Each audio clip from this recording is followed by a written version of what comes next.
Alors aujourd'hui, j'ai choisi de prêcher sur l'épître à Philémon. Donc je redis rapidement le contexte.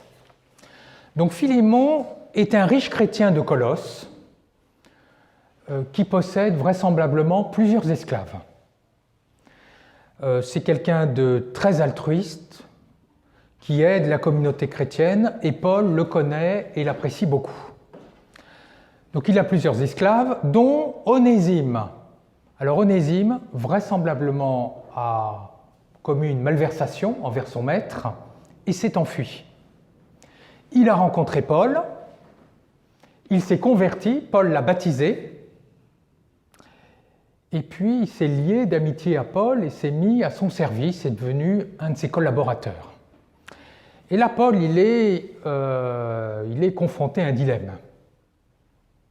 S'il garde Onésime auprès de lui, il se rend complice, j'allais dire, d'un détournement d'esclave, puisque l'esclave, c'est la propriété, c'est un objet, c'est considéré comme un objet du maître.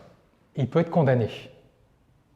S'il le renvoie, Onésime, de toute façon, sera, selon la loi de l'époque, châtié pour avoir fui son maître. Alors Paul décide de renvoyer Onésime auprès de son maître, mais accompagné d'une lettre, et nous allons en lire un extrait. Paul en prison par le Christ Jésus, à toi, Philémon, notre collaborateur bien-aimé. J'ai dans le Christ liberté de parole pour te prescrire ce qu'il faut faire. Mais je préfère t'adresser une demande au nom de l'amour.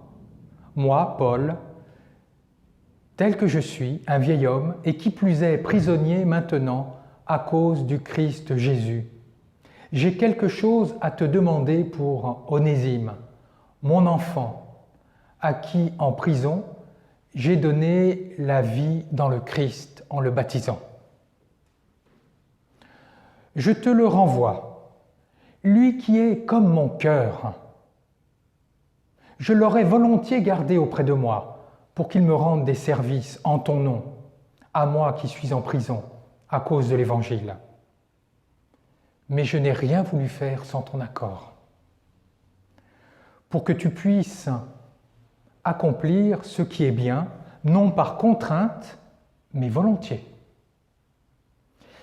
S'il a été éloigné de toi pendant quelque temps, c'est peut-être pour que tu le retrouves définitivement, non comme un esclave, mais mieux qu'un esclave, comme un frère bien-aimé. Il l'est vraiment pour moi, combien plus le sera-t-il pour toi, aussi bien humainement que dans le Seigneur. Si donc tu estimes que je suis en communion avec toi, accueille-le comme si c'était moi. S'il t'avait fait du tort, ou s'il te doit quelque chose, mets cela sur mon compte. Oui, frère, donne-moi cette satisfaction dans le Seigneur. Fais que mon cœur trouve le repos dans le Christ. Confiant dans ton obéissance, je t'écris en sachant que tu feras plus encore que je ne dis. Alors, chères sœurs et frères, aujourd'hui, le christianisme, malheureusement, a mauvaise presse. Il passe pour une religion conservatrice. Et combien nous aurions aimé que dans toute l'histoire de l'Église, ces dirigeants condamnent de manière très nette l'esclavage. Nous aurions pu dire, voyez, le christianisme n'est pas conservateur. Malheureusement, des prélats, notamment au XVIIIe siècle, ont justifié l'esclavage, qu'il soit catholique ou protestant d'ailleurs, en s'appuyant sur une lecture éhontée de Genèse 9, vous savez, la malédiction d'Abraham sur Shem, en disant, voilà, Shem, c'est le père de tous les Noirs, et donc, puisqu'il a été maudit par Abraham, eh bien, les Noirs peuvent être esclaves sans souci. En gros, c'est ça leur raisonnement. Oui, combien nous aurions aimé que l'Église unanimement condamne l'esclavage. Combien nous aurions aimé que Paul condamne aussi très nettement l'esclavage. Cet épître que nous venons de lire, pourtant, fait partie du canon biblique. Les premiers chrétiens ont estimé que Paul a été inspiré par Dieu quand il a écrit cette lettre. Alors, que dit-elle exactement? Et qu'est-ce que nous pouvons en retirer pour nous dans notre vie spirituelle? Alors, la moindre des choses qu'on peut dire, c'est que Paul n'est pas un révolutionnaire, ça c'est sûr. Il ne condamne pas l'institution de l'esclavage dans aucune de ses lettres, comme contraire à l'Évangile, comme une institution inhumaine. Il ne s'adresse pas aux esclaves en disant « ce que vous subissez, ce n'est pas normal ». Non, même dans d'autres épîtres, il leur demande d'être soumis à leur maître. Et pourtant, Paul n'est pas vraiment, n'est même pas du tout un conservateur. Parce que nulle part dans ses lettres, il justifie, comme certains philosophes de son temps, l'institution de l'esclavage, en disant il y a des inégalités naturelles et c'est normal. Ce qui sera le cas quelques siècles avant, par exemple, d'Aristote, ou même plus tard, pire, des prélats qui justifient l'esclavage. Non, ça, Paul ne le fait pas. Et d'ailleurs, s'il avait été vraiment conservateur, il aurait dit à Onésime, bah, écoute, tu as enfreint la loi, tu as troublé l'ordre social, donc tu assumes. Non, ce n'est pas ce qu'il fait. Paul, dans sa lettre, est véritablement un progressiste. C'est-à-dire, sans être un révolutionnaire, il va essayer de faire bouger les mentalités. Et quand il s'adresse à Philémon, il lui dit, voilà, je ne veux pas te donner d'ordre, je pourrais, mais voilà, en gros, il s'adresse à sa liberté. Et il va éclairer sa liberté à Philémon, qui est un notable, et par effet de ricochet, il va certainement espérer faire changer les mentalités. Et qu'est-ce qu'il dit? Là, vraiment une chose très essentielle. Il lui dit, voilà, je te renvoie Onésime, non plus comme un esclave, mais comme un frère bien-aimé. Alors, entendez, c'est quand même assez fort. Il pourrait dire, voilà, je te renvoie Onésime, ton esclave, mais s'il te plaît, pardonne-lui. Non, il ne dit pas ça. Parce que s'il disait, je renvoie ton esclave, il serait toujours esclave. Philémon devrait toujours le considérer comme son esclave. Il ne dit pas non plus, voilà, je te renvoie Onésime, considère-le comme ton fils. Parce que quand nous considérons quelqu'un comme notre fils, il y a quand même un certain décalage. Moi, je suis le père ou la mère, et puis toi, tu es le fils, je vais t'élever, je vais t'éduquer, je vais te faire grandir. Il y a une dissymétrie, un certain paternalisme. Non. Paul ne dit pas que Philémon est le père d'Onésime. Il lui dit, c'est ton frère. Et quand quelqu'un est notre frère, nous avons le même sang, nous avons le même père, nous sommes sur un pied d'égalité. Donc il lui dit, voilà, Onésime, c'est ton frère. Implicitement, c'est ton égal. Et en plus, ton frère bien-aimé, que tu aimes. Donc comment on se conduit envers un frère qu'on aime? On lui fait du bien. Donc ça, c'est la première. Et il y a des conséquences, du coup. Trois choses. Il lui dit, s'il t'a fait du tort, tiens-le, mets-le sur mon compte. C'est-à-dire, pardonne-lui.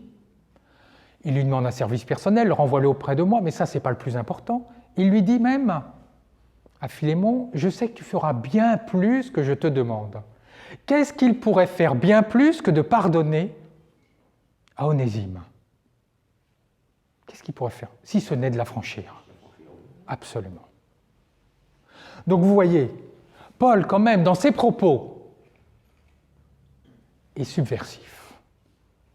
Il dit qu'Onésime n'est plus un esclave, mais un frère bien-aimé. Alors, quelles conséquences pour nous? Heureusement, il n'y a plus d'esclavage aujourd'hui, enfin, en Occident, et encore, ça resterait à... Bon, on pourra en discuter. En tout cas, nous pouvons retenir trois choses. D'abord, enfin deux choses, mais une brève remarque avant ces deux choses, c'est que vous le voyez, la Bible, la lecture biblique nécessite toujours d'être contextualisée. On ne peut pas lire de manière littérale comme ça un texte biblique en disant voilà, c'est ce que Paul a voulu dire, sans le replacer dans le contexte de l'époque. Si on lisait ce texte sans le replacer dans le contexte de l'époque, on dirait voilà, Paul justifie l'esclavage. Tous les textes bibliques, surtout les textes qui parlent de morale, ont besoin d'être contextualisés selon le contexte historique de l'époque. Sinon, on leur fait dire l'inverse de ce qu'ils veulent dire. Bon, ça, c'était une remarque préliminaire. Deuxième remarque, le christianisme est une spiritualité de la fraternité. Onésime est un frère dans le Seigneur, mais plus encore, parce que frère dans le Seigneur, ça n'engage pas grand-chose. Hein. Tu es mon frère en Christ, bon, voilà, ça reste très loin. Non, et aussi, il lui dit, un frère humainement, littéralement dans la chair. Et mon frère dans la chair, je ne peux pas me conduire n'importe comment avec lui. C'est-à-dire, chers amis, nous tous qui avons été baptisés, il n'y a pas de séparation entre nous. Par le baptême, nous sommes tous frères et sœurs en Christ. Paul dit dans une autre de ses épîtres, il n'y a plus ni esclave ni homme libre, ni juif ni grec. Eh bien, il n'y a pas d'un côté les Camerounais, ceux qui sont d'origine camerounaise, ceux qui sont d'origine malgache, ceux qui sont d'origine française. Non, il n'y a que des frères et des sœurs. Il n'y a pas les femmes d'un côté, les hommes de l'autre, ou des différences selon les genres.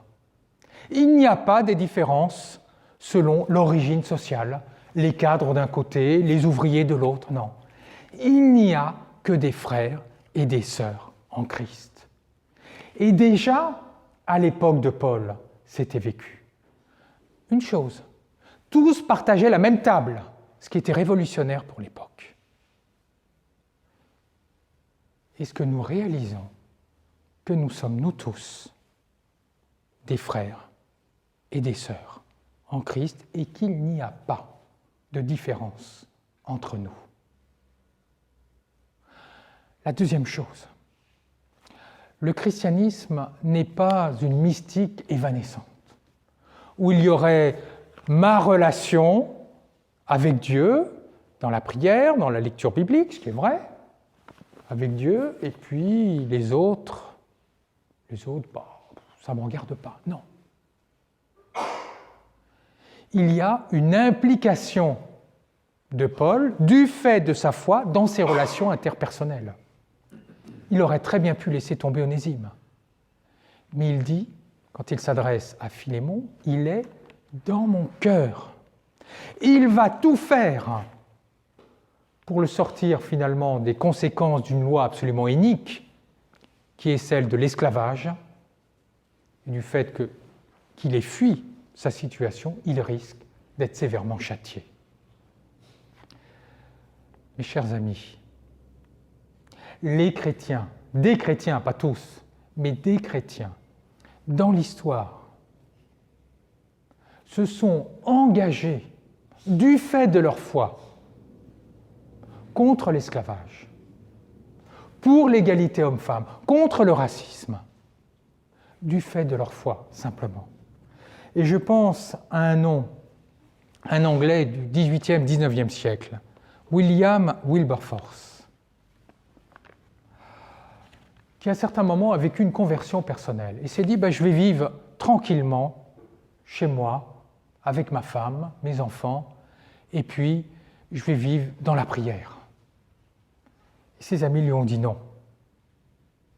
Tu dois t'engager pour lutter contre l'esclavage. Et c'est ce qu'il fera ce sera un homme politique qui aura participé à l'abolition de l'esclavage en Angleterre.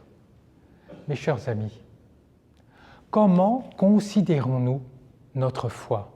Quelles conséquences elle a dans nos relations interpersonnelles? C'est une question qui nous est posée par Paul de manière indirecte. Donc vous le voyez, la foi, elle est fraternité d'une part, et elle a pour conséquence des engagements interpersonnels.